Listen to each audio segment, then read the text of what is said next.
Nós vamos saber agora as opiniões, o que pensa o candidato Délio Lins e Silva. Candidato, muito obrigada pela sua presença. Eu gostaria que o senhor começasse fazendo sua exposição de 1 minuto e meio. Eu que agradeço pela oportunidade, obrigado. Nós fazemos questão sempre de ir a todos os convites, porque eu acho que é a nossa obrigação mostrar para os advogados do Distrito Federal quem são os candidatos e quais as ideias deles. Eu fui conselheiro na gestão passada, eu sou um advogado militante, criminalista, professor na área penal, tenho pós-graduação, mestrado, doutorado, todos na área criminal.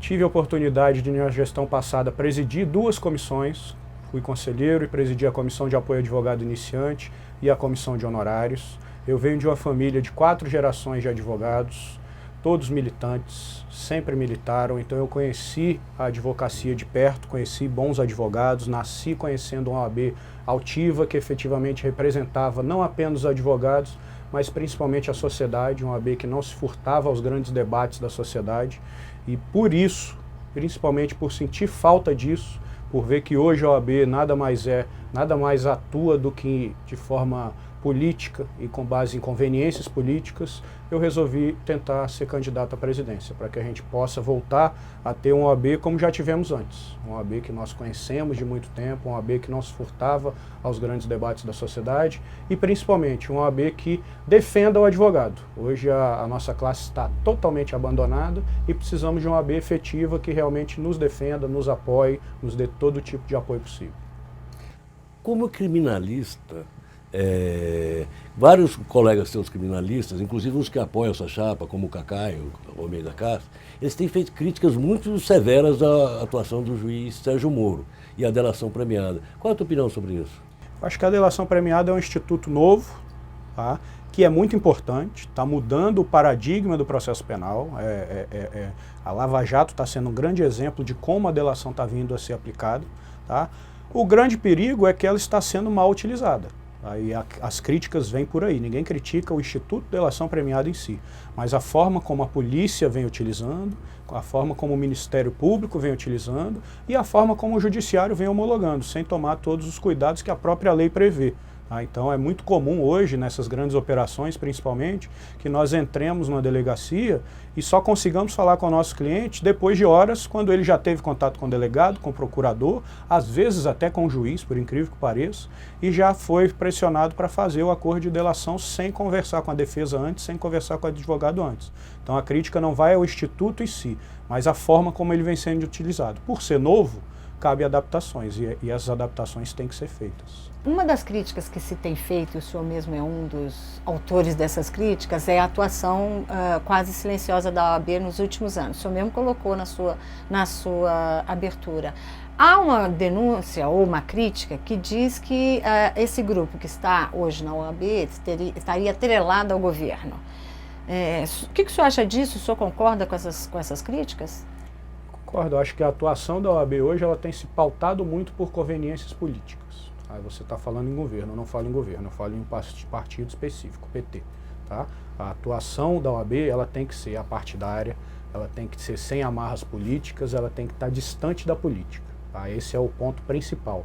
E não é o que nós temos visto. Tá? Hoje nós vemos a OAB com algumas atuações perante a sociedade que servem única e exclusivamente para atender a interesses políticos, tá? E aí eu falo pela seletividade da atuação. A OAB atua em alguns pontos, sim, mas atua em alguns pontos que as conveniências políticas permitam com que ela faça. Tá? Então essa atuação política ela tem que ser plenamente afastada. A OAB tem que ser parceira do governo nos bons projetos, mas ela tem que ser independente o suficiente para criticar os maus. Então ela tem que ser parceira quando é para ser, projetos que beneficiam a sociedade e crítica no contrário. Um dos temas polêmicos nessa campanha para a OAB é o gasto com a própria campanha. Né? Tem um candidato que disse que vai gastar X, 65 mil, que é o candidato Paulo Roque.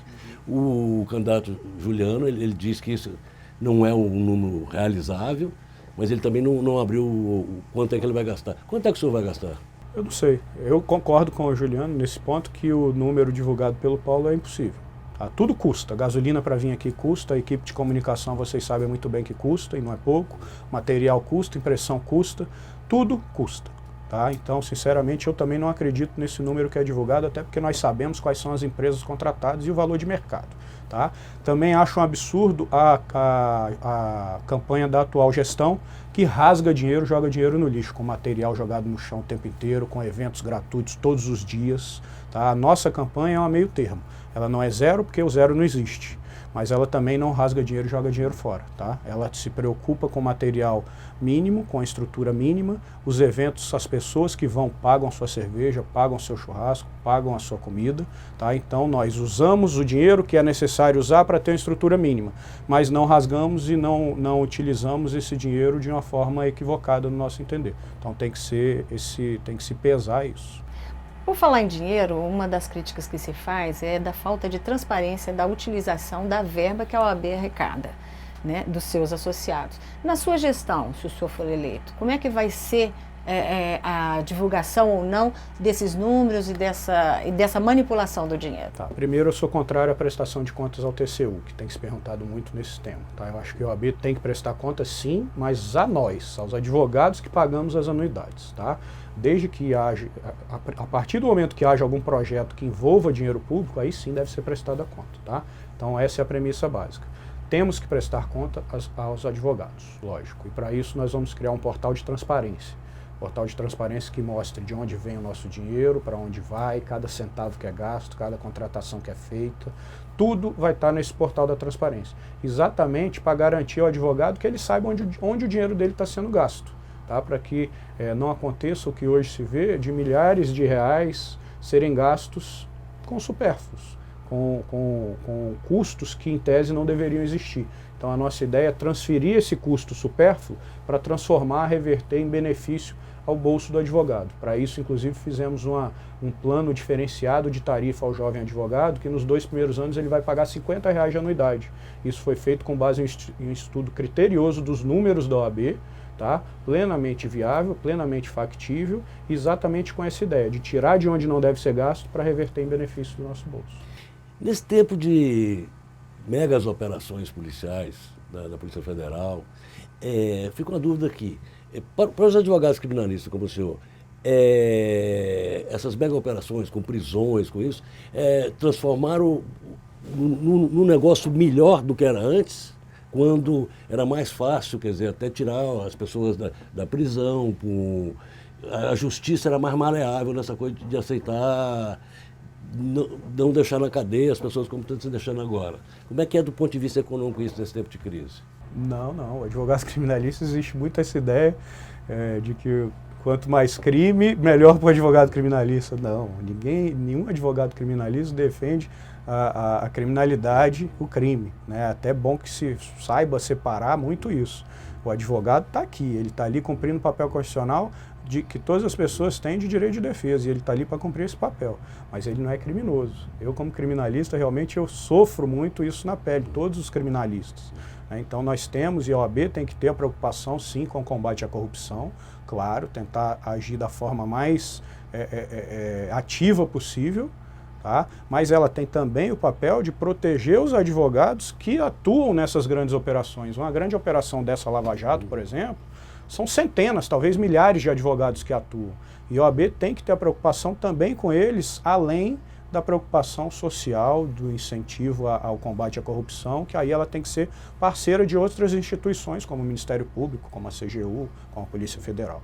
Na sua gestão, como é que serão tratadas questões do dia a dia dos advogados? Por exemplo, um piso que é muito baixo, um momento de crise em que servidores do judiciário fazem greve e isso atrapalha o advogado porque ele não consegue dar andamento aos seus processos e tal. Como é que o senhor vai tratar essas questões do dia a dia prático da vida do advogado? Sem conveniência política e pró-advogado. Tá? Daí veio o nome da nossa chapa. Você citou aí o piso salarial. O piso salarial foi criado por mim.